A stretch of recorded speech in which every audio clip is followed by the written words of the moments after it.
നമസ്കാരം. വിശുദ്ധ ബൈബിളിൽ വിവിധതരം ജീവജാലങ്ങളെപ്പറ്റി പ്രതിപാദിച്ചിട്ടുണ്ട്. അതിലൊരു ജീവിയാണ് ഈച്ച.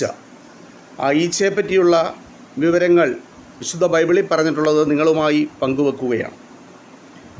ചത്ത ഈച്ച തൈലക്കാരൻ്റെ തൈലം നാറുമാറാക്കുന്നു. അല്പഭോഷത്വം ജ്ഞാനമാനങ്ങളെക്കാൾ ഘനമേറുന്നു.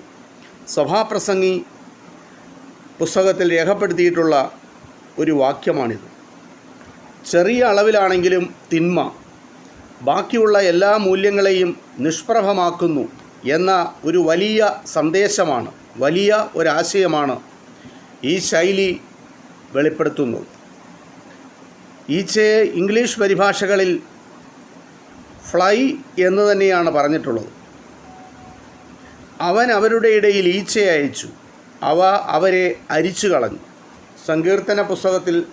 സങ്കീർത്തനത്തിൽ രേഖപ്പെടുത്തിയിട്ടുള്ളൊരു വാക്യമാണ്. ഈച്ചയെക്കുറിച്ചുള്ള മറ്റൊരു പരാമർശമാണ് ഇത്.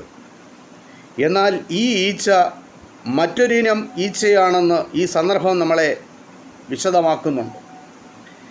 അവൻ കൽപ്പിച്ചപ്പോൾ നായീച്ചയും അവരുടെ ദേശത്തെല്ലാം പേനും വന്നു. സങ്കീർത്തനം 105 രേഖപ്പെടുത്തിയിരിക്കുന്ന ഒരു വാക്യമാണിത്. ഈ വാക്യം സൂചിപ്പിക്കുന്നത് പുറപ്പാട് പുസ്തകത്തിൽ വിവരിച്ചിട്ടുള്ള മിസ്രൈമിലെ ബാധയെപ്പറ്റിയാണ്. നായീച്ച 4ാമത്തെ ബാധയായിട്ടാണ് മിസ്രൈമിൽ യഹോവ വരുത്തിയത്. അനവധി നായീച്ച ഫറവോൻ്റെ അരമനയിലും അവൻ്റെ ഭൃത്യന്മാരുടെ വീടുകളിലും മിസ്രൈം ദേശത്ത് എല്ലായിടവും വന്നു. നായീച്ചയാൽ ദേശം നശിച്ചു. ഇത് പുറപ്പാട് പുസ്തകത്തിൽ രേഖപ്പെടുത്തിയിട്ടുള്ള വചനമാണ്.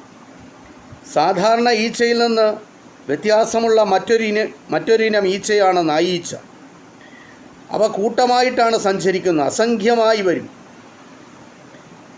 ഈ നായീച്ചയുടെ എബ്രായ നാമം ആറോബ് എന്നാണ്. എന്നാൽ ഇംഗ്ലീഷ് പരിഭാഷകളിൽ ഫ്ലൈ എന്നു തന്നെയാണ് രേഖപ്പെടുത്തിയിട്ടുള്ളത്. നായീച്ച എന്ന പദം ഇംഗ്ലീഷ് പരിഭാഷയിൽ ഫ്ലൈ എന്നു തന്നെയാണ്. ഇത് ഈച്ചയെപ്പറ്റി വിശുദ്ധ ബൈബിളിൽ രേഖപ്പെടുത്തിയിട്ടുള്ള ചില കാര്യങ്ങളാണ്. ഇത് ഇത്രമാത്രം. നന്ദി, നമസ്കാരം.